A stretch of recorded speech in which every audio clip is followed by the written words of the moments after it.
Years passed, and the Duafora mansion witnessed the ebb and flow of life's complexities, as Nakia, Kofi, Kwame, and the twins navigated the intricate web of their entangled destinies. Kofi remained a constant presence in Nakia's life, his love for her enduring despite the passage of time. Their relationship, though strained at times, found solace in shared memories and lingering affection.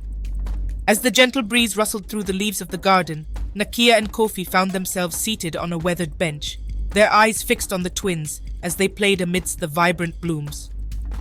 Nakia's gaze lingered fondly on the twins, a soft smile gracing her lips as she observed their playful antics. They're growing up so quickly, aren't they? Kofi nodded in agreement, his expression thoughtful as he watched the children. Indeed they are. They're a constant source of joy, despite everything. Nakia's smile faltered slightly, a shadow passing over her features as she mulled over her thoughts. Sometimes I can't help but worry about their future, growing up in such a complicated family situation. Kofi reached out, gently squeezing Nakia's hand in a reassuring gesture. I understand, Nakia, but they're resilient, and they have us to guide them through whatever comes their way. Nakia nodded, her gaze drifting back to the twins, determination glinting in her eyes. You're right, Kofi. No matter what happens between us, they'll always come first. They deserve nothing less.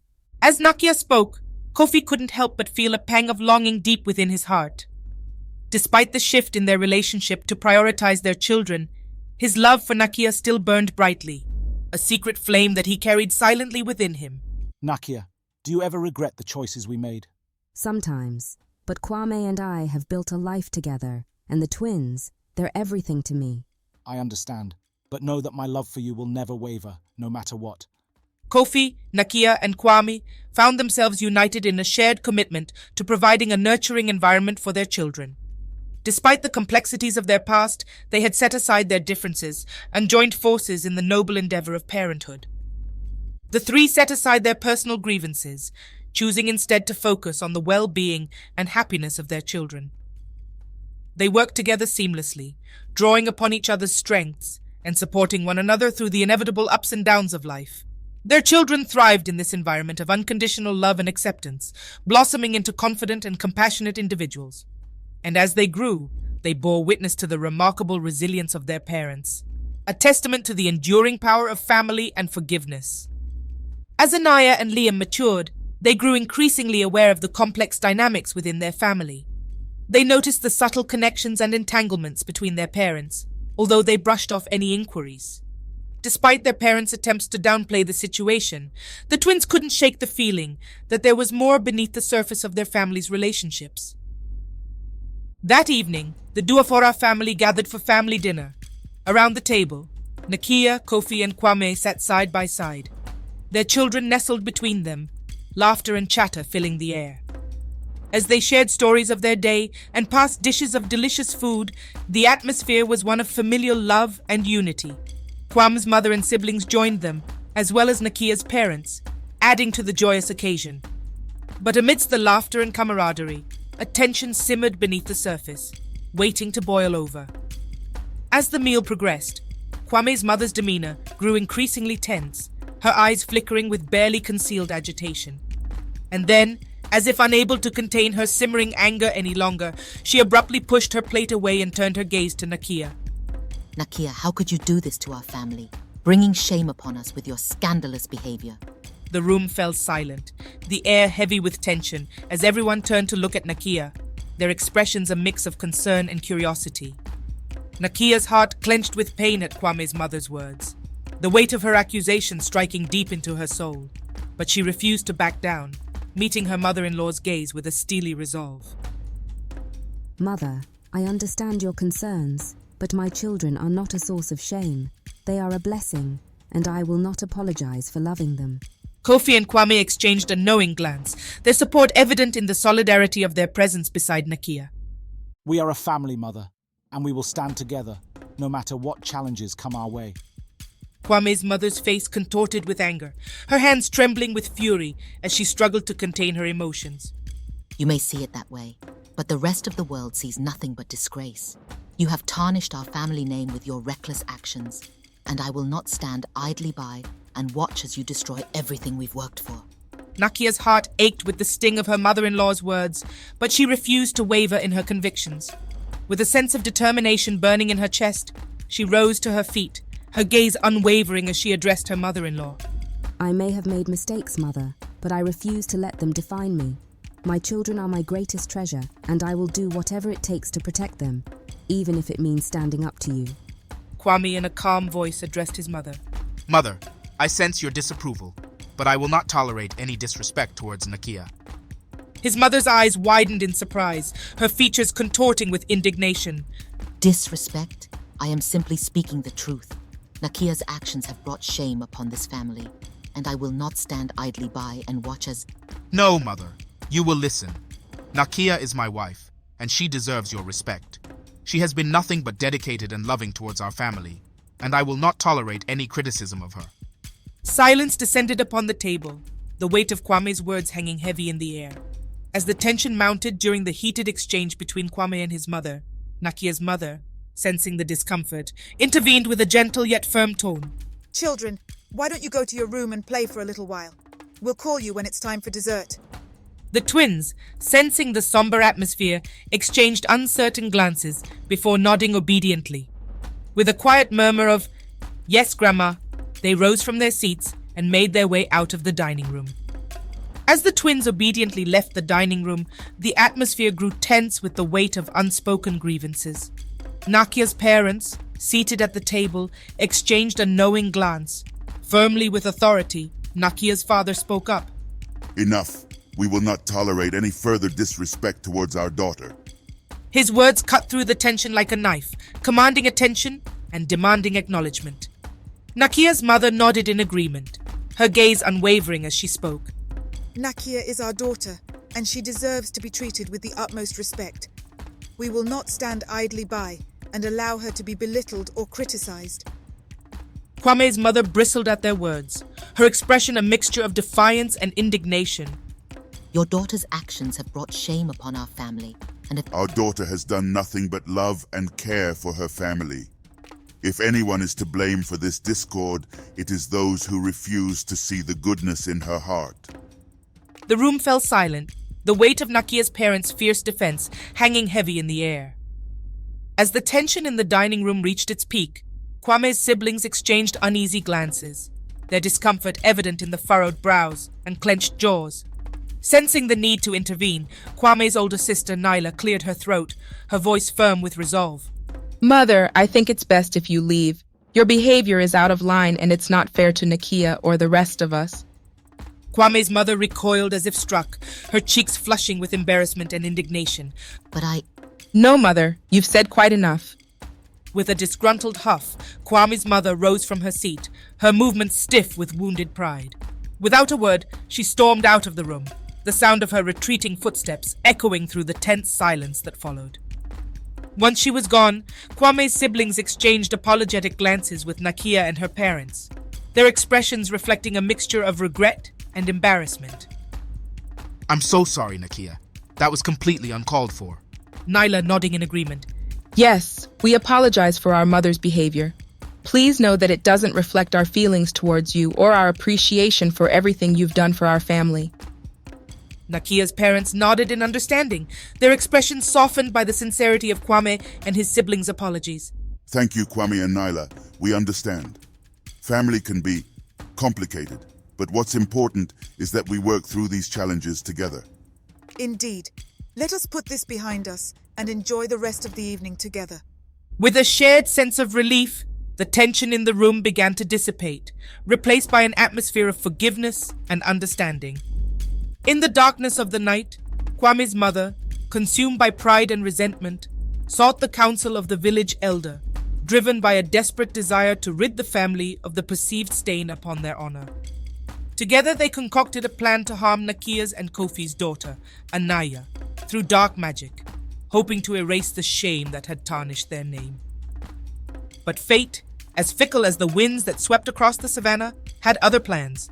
In a twist of irony, the black magic intended for Anaya backfired, ensnaring young Liam in its malevolent grasp instead. As his fever raged and his breath grew shallow, the Duafora household descended into chaos, the specter of death looming like a dark cloud on the horizon. Nakia, Kwame, and Kofi gathered around Liam's bedside, their hearts heavy with grief and regret. As the night wore on, their prayers echoed into the darkness, a desperate plea for salvation in the face of impending tragedy. Upon realizing that her spell had backfired, Kwame's mother rushed back to the village elder, her footsteps echoing in the silent night. Falling to her knees before the elder, she pleaded for a reversal of the dark enchantment that now threatened her grandson's life. Desperation clung to her every word as she implored the elder to undo the harm she had unleashed. However, the elder, with a heavy heart, informed her that the consequences of meddling with dark magic were irreversible. Despite her fervent pleas, Kwame's mother was left to grapple with the devastating truth that her actions had brought about tragedy beyond repair. In a desperate bid to save their ailing son, Nakia and Kwame spared no expense in seeking the expertise of the most renowned doctor in the region. As they waited anxiously in the sterile confines of the doctor's office, their hearts heavy with fear and uncertainty, they clung to the hope that modern medicine would provide a solution to their son's plight. I'm sorry, Mr. and Mrs. Duafor, but there's nothing medically we can do for your son. His condition seems to defy conventional explanation, almost as if it's supernatural in nature. Nakia's hands trembled as she clutched Kwame's arm, her eyes wide with disbelief at the doctor's words. Kwame's jaw tightened with determination, a steely resolve taking hold as he made a decision that would alter the course of their fate. Thank you, Doctor. We appreciate your honesty. As they left the doctor's office, Kwame's thoughts raced with urgency. He knew there was only one person who possessed the knowledge and wisdom to unravel the mysteries that plagued their son's health. The village elder. Nakia, we need to go to the village elder. He may hold the key to saving our son. Nakia nodded in agreement, her heart heavy with worry, yet buoyed by a glimmer of hope. Together, they embarked on a journey to seek the guidance of the village elder, their steps quickened by the urgency of their son's deteriorating condition. Nakia and Kwame stood before the village elder's humble dwelling. With solemn determination etched upon their faces, they recounted the harrowing tale of their son's illness and the devastating revelation of its supernatural origins. I see. The dark arts have wrought havoc upon your family. Such is the danger of meddling with forces beyond our control. With a heavy sigh, the elder continued, his gaze filled with sorrow as he revealed the source of their son's affliction. Kwame's fists clenched at his sides, his eyes ablaze with a righteous fury as he spoke. What? It was my mother. She sought to rid our family of shame, but instead, she brought this curse upon our son. She must be held accountable for her actions. Nakia placed a calming hand on Kwame's shoulder, her own heart heavy with grief and anger, yet tempered by the knowledge that vengeance would not heal their son. Kwame, please. We must focus on finding a solution to save our son. Blame will not bring him back to health. The village elder regarded them both with a mixture of sympathy and resolve, his wise gaze piercing through the darkness that clouded their hearts. You are right, young ones. We must set aside anger and seek a path to healing. But know this, the consequences of dark magic are grave, and the road ahead will not be easy. With heavy hearts and newfound determination, Nakia and Kwame left the village elder's dwelling, their resolve strengthened by the knowledge that they would stop at nothing to save their son.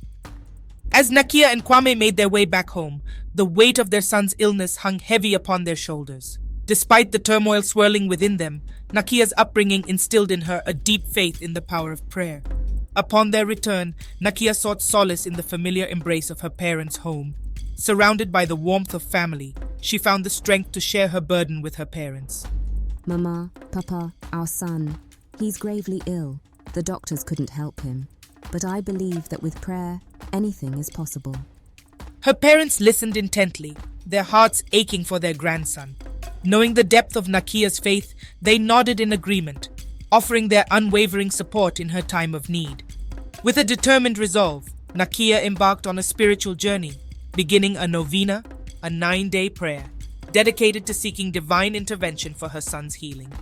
Each day, she poured her heart and soul into her prayers, beseeching God for mercy and grace. As the days passed, the atmosphere in the household shifted, infused with a sense of hope and faith. Nakia's unwavering devotion inspired those around her, igniting a spark of faith that burned brightly in the face of adversity. On the 9th day of the novena, as Nakia knelt in prayer, her heart heavy yet steadfast, A sense of peace washed over her. With tears streaming down her cheeks, she surrendered her fears and worries to a higher power, trusting in God's divine plan. And as the final amen echoed through the room, a profound stillness descended upon the household, enveloping them in a moment of quiet reverence.